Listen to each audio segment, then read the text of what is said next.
né? Então convido a todos a procurarem agora fecharem os olhos e levarem o pensamento a Jesus, nosso Mestre, que possa, na sua misericórdia, nos envolver na luz necessária para que possamos melhor compreender a Bíblia Sagrada, para que possamos observar o quão útil e importante ela é em nossa vida. Para tanto, Senhor, suplicamos a Tua luz, a Tua inspiração, para que o estudo seja proveitoso para todos nós. Que assim seja, Senhor. Bom, esse estudo, né, como nós vimos na semana passada, ele é um pouco extenso, né? Então, na noite de hoje, eu vou tentar passar algumas coisas para vocês e alguma coisa de maior importância, vamos assim dizer, tudo é importante, mas para que não fique muito cansativo, aí vocês vão me dando um ok se estiverem cansados, tá ok? Bom, agora nesse capítulo 2 do livro da Gênesis, nós temos o início deste texto, né? Que fala sobre a origem da humanidade e Adão e Eva, certo? Então diz o texto: esta é a história das origens dos céus e da terra no tempo em que foram criados. Quando o Senhor Deus fez a terra e os céus, ainda não tinha brotado nenhum arbusto no campo, e nenhuma planta havia germinado, porque o Senhor Deus ainda não tinha feito chover sobre a terra, e também não havia homem para cultivar o solo. Todavia, brotava a água da terra e irrigava toda a superfície do solo. Então, o Senhor Deus formou o homem do pó da terra e soprou em suas narinas o fôlego da vida, e o homem se tornou um ser vivente. Então, percebam que aqui é uma narrativa, não é Deus, né, como da outra vez, mais ou menos subentende-se. Então, o que quer dizer esse início do capítulo? Dizendo, na realidade, que na origem, né, Deus criou o céu e a terra, né? Então, ou seja, a matéria, porque são dois princípios na criação divina: a matéria e a parte espiritual. Então, ele criou a matéria, e aqui nós temos os estados da matéria, né, na sua forma sólida, líquida, gasosa, plasma, e aí nós vamos cada vez mais nos debruçando sobre a ciência. E por sua vez também, quando ele fala céu, é a questão espiritual. Então, segundo os mentores da doutrina, diz que o espírito é difícil de nós definirmos, porque qualquer palavra que utilizemos está muito próximo da matéria. Mas ele diz que é uma chama, né, uma flama. Então, na realidade, o espírito é algo mais ou menos assim, vamos dizer. Só que este espírito, ele é revestido de um corpo espiritual mais sutil que o nosso, que nós chamamos de perispírito, que vai dar mais ou menos a forma nossa, vamos dizer, humanoide. E por sua vez, quando encarnados, nós temos então o corpo físico. Então, quando nós estamos na erraticidade, ou seja, no plano espiritual, nós estamos revestidos desse perispírito. Quando encarnado, temos mais o corpo material. Então, aqui nesse primeiro versículo, está dizendo que no princípio, né, na origem, foram criados a matéria e o espírito por Deus. Aí, ele diz: não tinha brotado nenhum arbusto no campo, e nenhuma planta havia germinado, porque o Senhor Deus ainda não tinha feito chover sobre a terra. Então, na realidade, ele está nos falando daquilo que nós comentamos na semana anterior, que o planeta estava em processo de formação. Então, estava tudo extremamente incandescente, tudo extremamente instável, né? Então, realmente ainda não existia a parte espiritual, nada que pudesse habitar nessas condições. E também não havia o homem para cultivar, porque o homem ainda não estava na condição, né, estava na forma, vamos assim dizer, espiritual, né, que nós vimos que primeiro foi formado o firmamento, que é a dimensão espiritual, enquanto estava condensando, solidificando a parte material, né?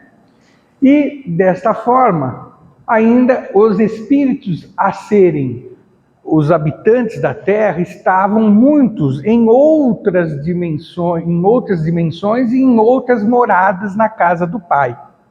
Tem um livro muito interessante do Edgar Armond, né? Chamou Os Exilados de Capela. Quem não leu, vale a pena ler esse livro, e de Emmanuel, A Caminho da Luz, que ele fala toda a composição do nosso planeta, né, os seus habitantes, e de onde eles vieram, né, antes de terem esse avanço da civilização. Muito bem, e aí ele diz, todavia brotava água da terra e irrigava toda a superfície do solo. Então aqui para fazer menção daquilo que nós falávamos sobre a evolução que demandou muito tempo. Vocês lembram daquele relógio que nós fizemos aquela comparação? As primeiras 12 horas, né, se fôssemos assim comparar, foi só para a condensação do planeta, formando a Pangeia, né, que vocês viram, que são os diferentes continentes. E nos últimos instantes é que surgiram o homem, bem aqui nesse finalzinho desse tempo. Por isso que ele diz que todavia brotava a água da terra e irrigava toda a superfície, dizendo que estava sendo preparado, né, o nosso planeta para o seu destino. Destino este de receber os filhos de Deus para que estes pudessem ter o seu progresso, a sua evolução. Tá?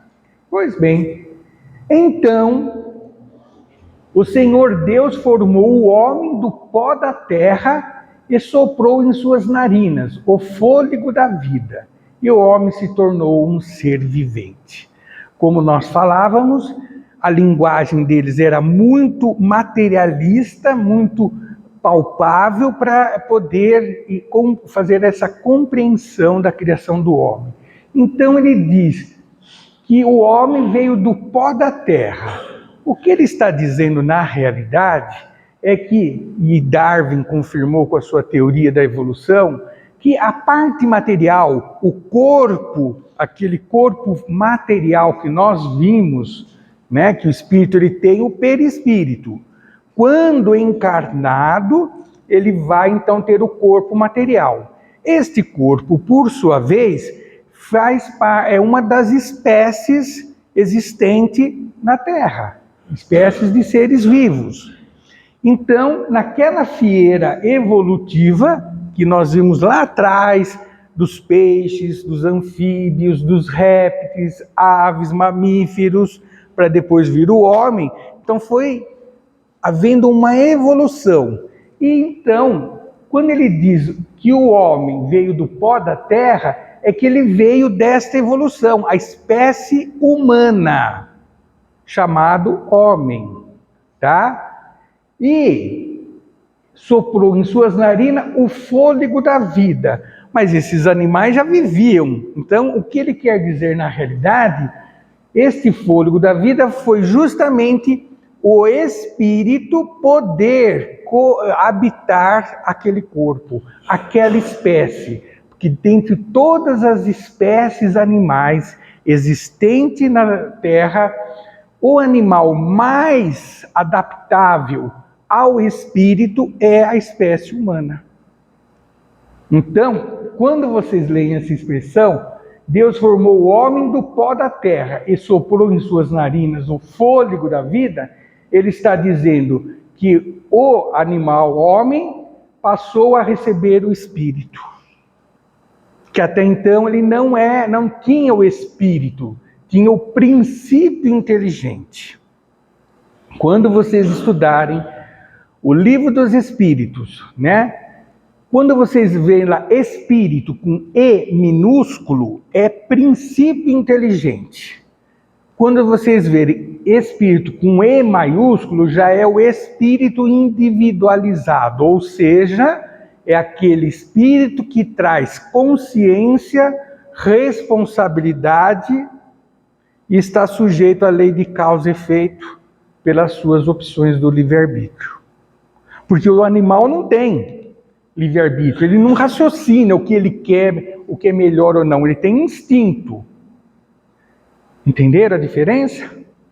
Então, quando a espécie, né, humana teve condições de receber o Espírito, então é assim que está descrito neste versículo, no capítulo 2 da Gênesis. Dúvida? Deu mais ou menos para entender?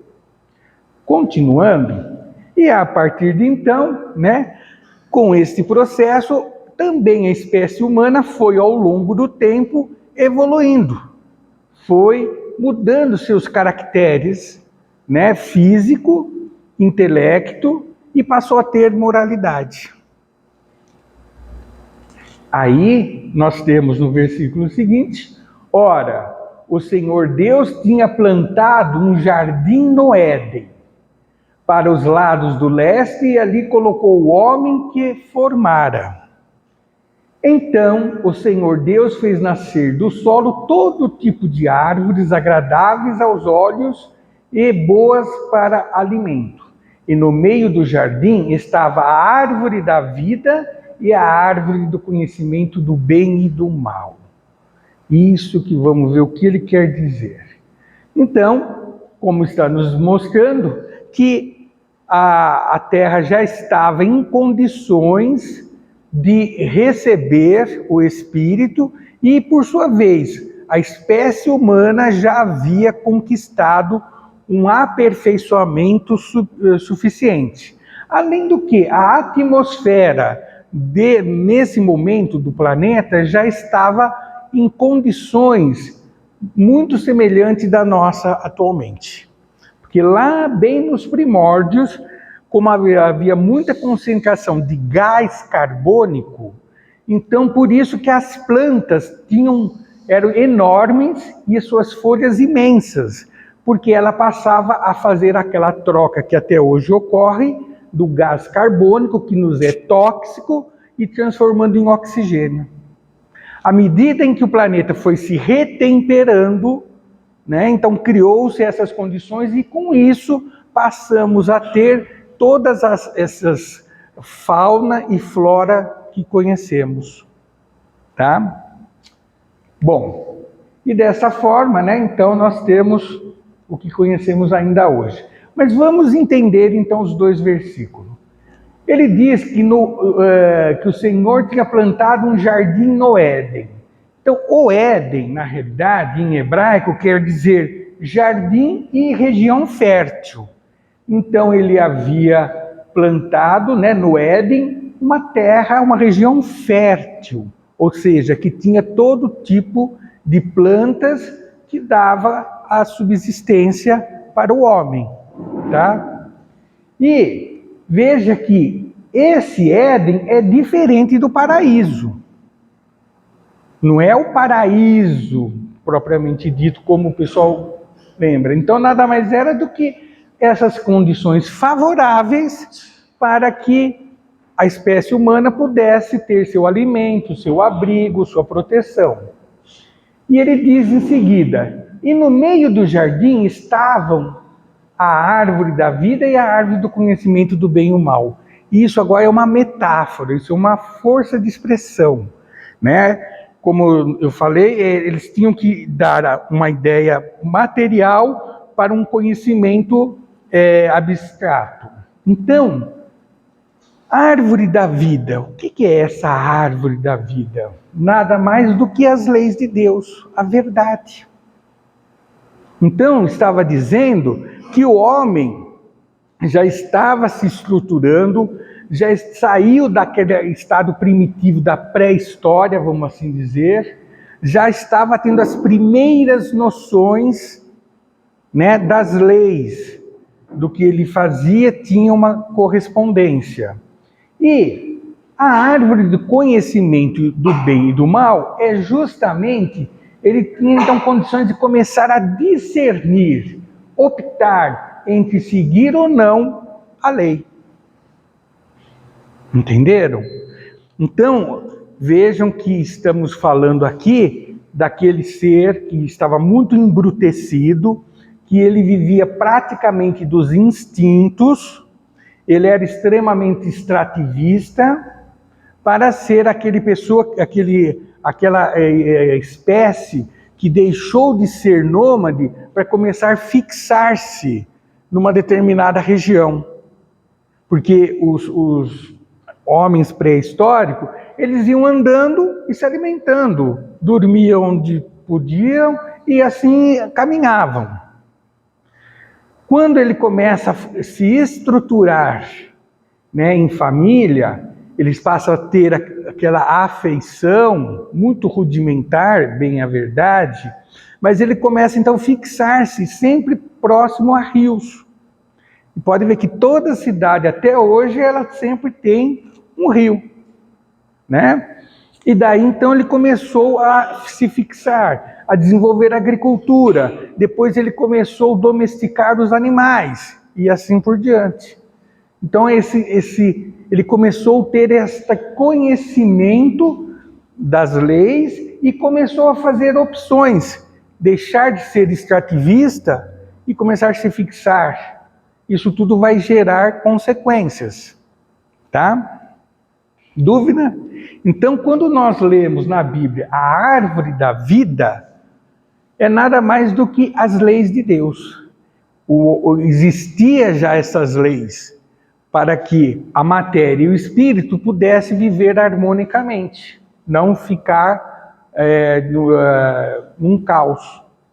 E o homem passou então, esse espírito começou a ter ciência da lei e das consequências. Assim, o homem foi criado com a liberdade de escolha, que é o que nós chamamos livre-arbítrio, né? Porém, independente das escolhas, o mesmo chegará à perfeição, que é isso que a doutrina fala. Todos nós nascemos simples e ingênuos, e todos nós chegaremos ao estado de perfeição. Exemplo, Jesus.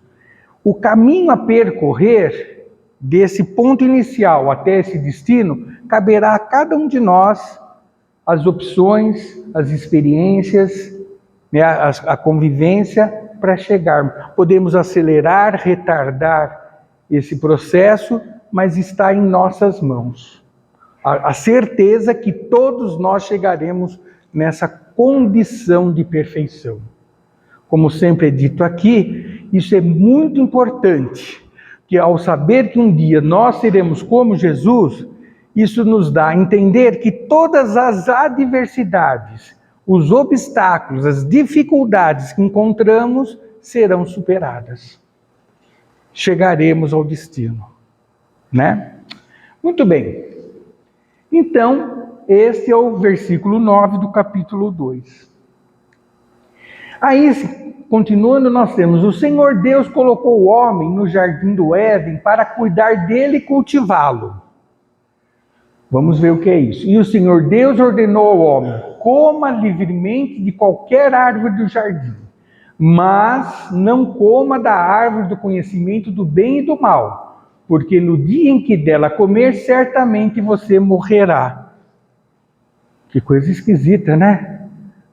Deus falar isso. Então vamos entender o que quer dizer esses versículos. Primeiramente, o Senhor colocou o homem no jardim do Éden para cultivar e dele, cuidar dele e cultivá-lo. Ou seja, o homem, por ser esse ser inteligente, que diferencia das outras espécies, por ter o raciocínio, por ter essa condição de deixar de ser nômade, de se instalar, ele passa então a dominar os animais e as plantas. ou seja, ele passa a ter conhecimento dos ciclos da vegetal e animal, para ter as produções e ter as criações. Tá? Assim, ele passa, né, a cuidar, o homem tem essa corresponsabilidade para com o pai, regular, cuidar do nosso planeta. Né? E aí, então, com isso nós vamos tomando ciência e controlando e conseguimos, como hoje a ciência nos mostra, nós temos condições hoje de melhoramento genético para alimentação, cuidar da parte da alimentação, da atmosfera, da parte hidráulica, né, dos rios e mananciais e tudo mais. Né? Coisa que os animais não têm essa capacidade. Então, nesse versículo está dizendo que o homem, nós temos esse dever para com a natureza. E ele disse que podíamos comer livremente qualquer árvore do jardim. Então, o que ele quer dizer? Poder, coma livremente. Ter o livre-arbítrio. Ter a liberdade de evoluir, de crescer, de fazer parte do contexto daqueles que querem cuidar, melhorar o planeta, que querem viver em harmonia, tendo progresso continuado, ou aqueles que preferem protelar, retardar, se recusar a fazer o progresso. Claro que isso terão as consequências de um lado e ou do outro. Desta forma, o livre-arbítrio, né, que está aqui, coma livremente de qualquer árvore, ou seja, experimente qualquer coisa. Só que você terá a resposta. Então, no livre-arbítrio, nós temos capacidade de plantar o que você quiser. E nessa justiça, colher exatamente o que você plantou. Percebeu o que ele quis dizer? Coma livremente. Vocês têm a liberdade de fazerem o que bem entenderem, mas tudo o que fizerem terá uma consequência, positiva ou não. Se não for positiva, você vai ter que refazer o processo, refazer a tentativa, a experiência, até que dê certo. E com isso você vai adquirindo conhecimento e maturidade. Tá? Só que naquela época, há 1250 anos atrás, não tinha como falar com essa linguagem.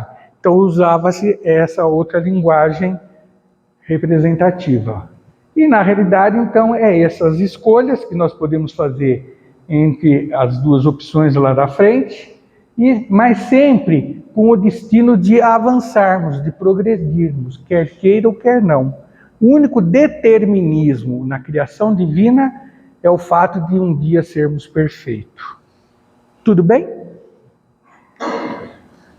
Mas, aí agora vem, não coma da árvore do conhecimento do bem e do mal, porque no dia em que dela comer, certamente você morrerá. Ou seja, deixa, né, aquela interrogação, faço ou não faço, qual o caminho a seguir? Sempre nós estaremos nesta dualidade entre o bem e o mal, o certo e o errado, o positivo e o negativo. E aí, né, nós temos então, nesses processos de reencarnação, né, que nós estamos no plano físico, nós desencarnamos, reencarnamos, e através desse ciclo é que nós vamos tendo oportunidade de corrigir e de progredir. Porque numa única existência seria difícil você acertar 100%. Mas na misericórdia divina, ele nos dá a chance de recomeçar, de refazer, até acertar. Se é assim nas escolas, como sempre eu digo aqui, quando a professora vê que o aluno não está sabendo, ele vai dando lição. Enquanto ele não aprender, ele vai dando lição e a pessoa vai em casa repetindo até acertar. Porque Deus não seria, né, mais humano, mais justo, mais amoroso, né? Muito bem. Assim, então, o Senhor Deus declarou: não é bom que o homem esteja só. Farei para ele alguém que o auxilie e lhe corresponda. Aqui já entra a parte da ciência da psicologia também, tá? Então, por isso, como eu falei na última oportunidade, a Bíblia, ela é muito perfeita. Nós que temos que saber estudá-la e decodificá-la, vamos assim dizer. Depois que formou da terra todos os animais do campo e todas as aves do céu, o Senhor Deus os trouxe ao homem para ver como esse lhe chamaria. E o nome que o homem desse a cada ser vivo, esse seria seu nome. Assim, o homem deu nomes a todos os rebanhos domésticos e às aves do céu e a todos os animais selvagens. Todavia, não se encontrou para o homem alguém que o auxiliasse e lhe correspondesse. Viu como que a progressão, a evolução da humanidade? Que realmente os animais não põem nome nos outros animais. Só que nós, assim, o fazemos até para catalogar, saber o que é comestível, não é, o que é bom, não é, para trabalho ou para outros fins. Vamos lá. Não é bom que esteja só. Farei para ele alguém que o auxilie e lhe corresponda. Aí que danou-se, né? Primeira fase, então isso o que quer dizer? Não é bom que o homem esteja só. Primeira fase, adaptação do espírito à nova morada. Que lembram que eu falei que a partir da espécie humana mais emancipada, ele passou a ter o espírito. Só que isso requer adaptação.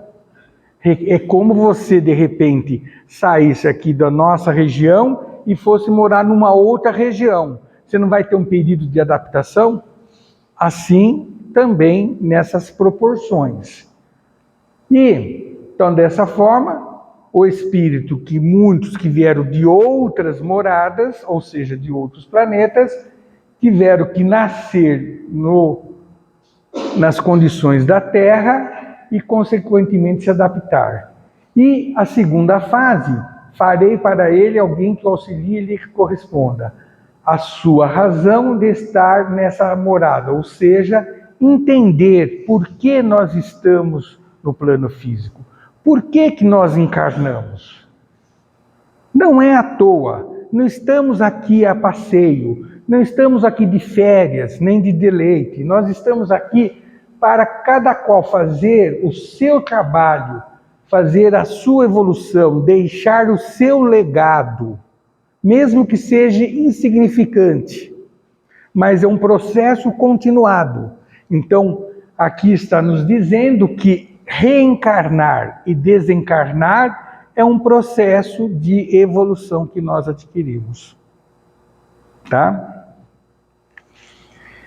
Depois que formou da terra todos os animais do campo e todas as aves do céu, o Senhor Deus os trouxe aos homens para ver como esse lhe chamaria. E o nome que desse a cada ser vivo seria o seu nome. Então, passamos a catalogar, passamos a identificar esses animais, como até hoje nós o fazemos. Assim, o homem deu nomes a todos os rebanhos, né? Então, o homem passou a ser responsável do planeta. Ao conhecer os animais, o seu ciclo, os vegetais, o próprio ciclo da Terra, o ciclo das estações do ano. Então ele passou a ter a responsabilidade sobre este sistema chamado Terra. Então o Senhor Deus fez o homem cair em profundo sono, e enquanto esse dormia, tirou-lhe uma das costelas, fechando o lugar com carne. Com a costela que havia tirado do homem, o Senhor Deus fez uma mulher e a trouxe a ele. E disse então o homem: esta sim é osso dos meus ossos e carne de minha carne. Ela será chamada mulher, porque do homem foi tirada. Por essa razão, o homem deixará pai e mãe e se unirá à sua mulher, e eles se tornarão uma só carne. O homem e sua mulher viviam nus e não sentiam vergonha. Então, até então vimos essa origem da humanidade. Agora vamos falar sobre o complexo Adão e Eva. É a outra parte da apresentação. Tudo bem? Então vamos entender isso, E a gente vai perceber que é bem diferente daquilo que até então imaginávamos. Esse negócio de inferioridade, superioridade, o homem é maior, mais forte, a mulher não é. É tudo não é bem assim. Então o homem, Deus fez o homem cair em profundo sono. Enquanto esse dormia, tirou de uma das costelas, fechando o lugar com carne. O que isso na realidade quer dizer? Que nós tivemos um estágio inicial, que foi visto até então, em que os homens primitivos, ou seja, aqueles homens que acompanharam a evolução da Terra, então eram muito voltados, muito simples, rudimentares, com pouca experiência, com pouca vivência. Tivemos numa época da humanidade, e sempre existem essas migrações entre os planetas, onde espíritos de outros planetas, não acompanhando o ciclo evolutivo do seu planeta de origem, eles são conduzidos a outros planetas numa condição semelhante à deles. Ou seja, que não aceitaram o progresso, que retardaram a sua evolução, que não estão mais compatíveis em permanecer naquele planeta que se emancipou, evoluiu, quis mudar a sua forma de ser. Então esses espíritos são repatriados em outros planetas. E isso aconteceu na constelação do Colcheiro. Nós temos um sistema de dois sóis chamado Capela. E esses dois sóis, ele tem em sua órbita vários planetas,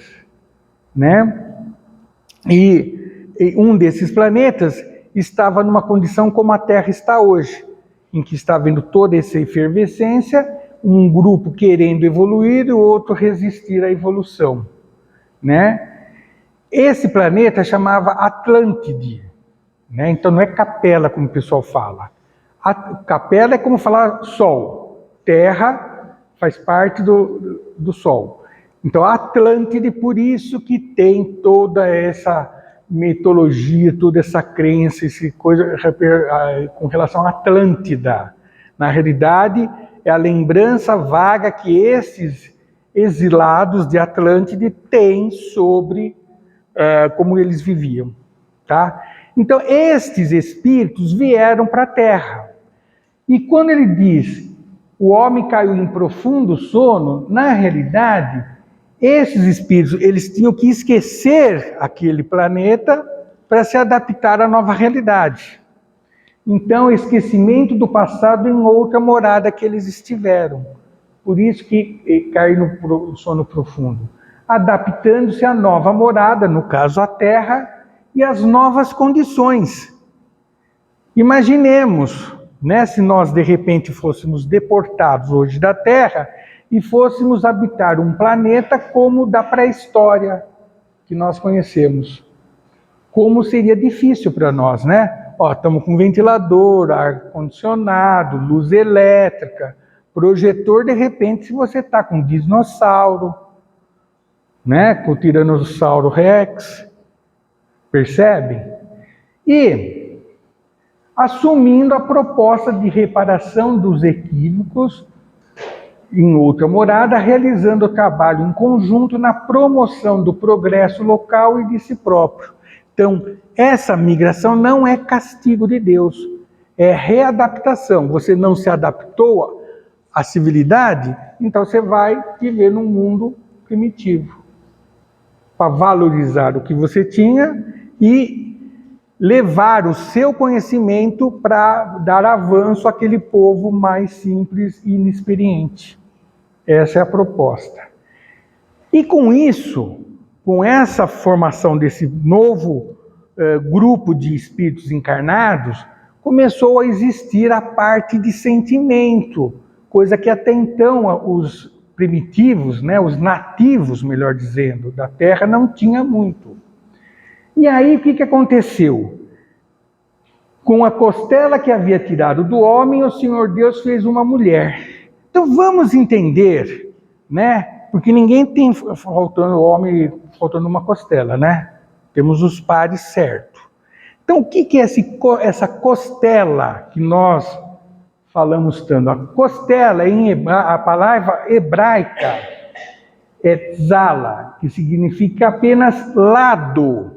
E realmente a costela fica ao lado. Então a palavra original não é costela como nós entendemos, é o lado. No texto não fica claro o que é exatamente esse lado, que Deus tirou de Adão. Presume-se que seja uma referência à sua costela, uma vez que a palavra tizer, da mesma raiz de sala, significa curvar. Costela tem um formato curvo. Então, o que está falando aqui a Gênese? Que do homem, né, saiu, teve essa outra parte que desenvolveu, que aflorou, par a par, lado a lado. Vamos chegar lá. E mulher? Então vamos lá. Mulher em latim quer dizer mulher, ou mesmo. Segundo alguns estudiosos, mulher é a palavra proveniente de molière, que significa mais mole, mais delicado, mais suave. Então, o que esse versículo está nos dizendo? Que o homem, naquele momento, começou a ter, além do raciocínio lógico, do raciocínio imediato, de prover os seus recursos, as suas necessidades, começou a ter, paralelamente a essa condição, o sentimento. E o sentimento, né, se nós pegarmos a razão, é uma coisa que fala sobre força, justiça, imparcialidade. Sentimento é aquela coisa aconchegante, acolhedora, fraterna. Por isso, mulher, que é aquele lado mais mole, mais sentimental. Então, não é mulher do gênero feminino. Então, dizendo que o homem passou a ter a seu lado racional e começou a ter ao seu lado, lado a lado, esse lado de sentimento. Entenderam? Então, porque essa costela do Adão, então Adão é a razão, Eva é o sentimento. Todos nós trazemos em nós o lado Adão e o lado Eva, ou seja, o lado racional e o lado sentimental. Coisa que antes desta fase, os homens daquela época, os nativos, tinham só a razão. Razão, entendam, a ideia de sobreviver, de como fazer para encontrar alimento, para se abrigar, para fugir do perigo. Ele passou a ter sentimento, eu vou fugir do perigo, mas eu vou levar aquela pessoa a quem eu gosto. Antes é salve-se quem puder, agora vem comigo, vamos fugir junto. Entendeu a diferença? Certo? E aí, é essa dualidade que todos nós trazemos. Todos nós temos razão e sentimento. Disse então o homem, esta sim, é osso dos meus ossos e carne de minha carne. Ela será chamada mulher porque do homem foi tirada. Quer dizer, faz parte de mim, é a minha natureza. eu sou razão e sentimento. Percebe? Então, isso aqui é uma força de expressão semita para falar isso. E temos aí, então, a representação. Agora, tudo bem até aí de Adão e Eva? Dúvida? Então, Adão e Eva não foi dois personagens. É o lado psicológico, da ciência psicológica na Bíblia. Entendeu? Agora, olha que legal. Falta 15 para as 9, gente. Tem mais um minutinho? Então, aqui nós vamos ver o complexo da família.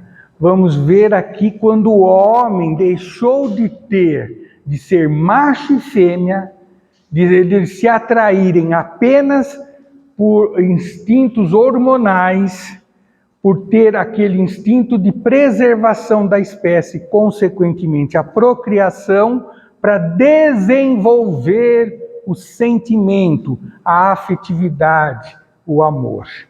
Como que a Gênese fala isso? Por essa razão, o homem deixará pai e mãe e se unirá à sua mulher, e eles se tornarão uma só carne. Fala disso em todo casamento, não é isso? Mas olha como a Bíblia é detalhista. Vamos entender pedacinho por pedacinho. Eu vou até colocar já o quadro com todas as apresentações para não demorar mais, tá, gente? Olha só, então é isso que está a explicação. Portanto, o homem, quer dizer, a maturidade que a humanidade chegou naquele instante, deixará, ou seja, passará a ter mudanças, porque ele era nômade, passou a ficar no local. Ele começou a contrair laços afetivos, constituir família. Deixará seu pai e sua mãe, ou seja, modelo de uma família completa. Tradição, né? Quando você forma um novo casal, o marido leva a cultura que ele adquiriu dos pais, ela dos seus pais. E aí, nessa fusão, cria-se um novo hábito, novos costumes, novos comportamentos. Né? Então, é normal, nos primeiros anos de casado, que haja assim, essa interação. Às vezes, até pequenos atritos, pontos de vista diferentes, até que chega uma hora de harmonia. Né? Não é assim? E se unirá, ou seja, formará uma nova família, sempre progredindo, sempre evoluindo, sempre sendo melhor que a anterior. A sua mulher, ou seja, o complemento, que mulher não entendamos como a pessoa do sexo feminino, não. É o complemento, a afetividade, o carinho, aquela coisa que quando você é solteiro, você pensa para você, né? Você ganha para roupa, é isso. Quando você casa e principalmente passa a ter filhos, aí você passa a viver para o outro. Não é assim? Não é assim o casal? Tem lá a menininha, agora lá. Acabou, amorzinho, benzinho, vai lá fazer mamadeira. É sua vez de trocar a fralda. Muito bem. E se tornarão, ou seja, um processo de aprendizado, amizade e confiança contínuo. Uma só carne. Ou seja, aquela intimidade profunda entre duas pessoas. Isso é um fato real. Né? À medida que você vai convivendo com aquela pessoa, aquele um entende o outro, há uma fusão, né, de sentimentos, de valores, que no começo cada um trazia das suas respectivas casas. Depois fica aquela coisa harmônica. E é interessante porque a gente lembra o César, né? Hoje ele está tão assim, ele está tão... que a esposa olha para ele, já sei, já vou lavar a louça. Né, César? O Val, então, não, pode deixar que eu arrumo a cama hoje, é meu dia. Hoje eu que vou fazer a faxina. Não é assim? É só ela olhar. Olha qual o tamanho. Né? Augusta, você fica quieta, hein? Você fica quieta. Tá bom? Então, vejam vocês, eu trouxe só esse versículo, para você que num versículo, veja quanta coisa nele está inserido. Então nós vimos a origem da humanidade e o complexo Adão e Eva, e deste complexo, a estruturação da família. Por isso que a família, né, a gente quando fala assim, a mulher é o eixo vertical, o homem é o eixo horizontal, nós estamos dizendo que para que uma família cresça de forma harmônica, ela tem que ter a razão e o sentimento. Se a pessoa só tem sentimento, não tem base. Aí é aquela coisa do que dó, coitadinho, eu faço para ele. Se tem só razão, não tem o calor humano, precisa ter o equilíbrio. Né? Então, de uma linha vertical e horizontal, nós temos a bissetriz, que são os filhos, que devem crescer para a frente e para o alto. Assim, o homem e sua mulher viviam nus e não sentiam vergonha. Lembra aquela palavra? E se viu nu, quer dizer, se viu despido, se viu sem nada. E aqui eles estavam então constituindo o processo de evolução, na qual homem e mulher, família, nesse processo de reencarne e desencarne, vamos progredindo, evoluindo, até chegarmos à nossa emancipação. Então é isso que eu queria falar para vocês sobre a origem da humanidade, como se deu e como está o Adão e Eva na Gênese. Então, na realidade, o que eu quero aqui é exaltar o valor da Bíblia. É um livro que é difícil de ser lido, sim, de ser estudado, mais ainda. Você precisa ter uma série de livros ao lado para você entender as coisas. Mas ele traz muita verdade, muitos ensinos que, compreendido, nos dá as diretrizes para a nossa felicidade. Que Jesus nos abençoe.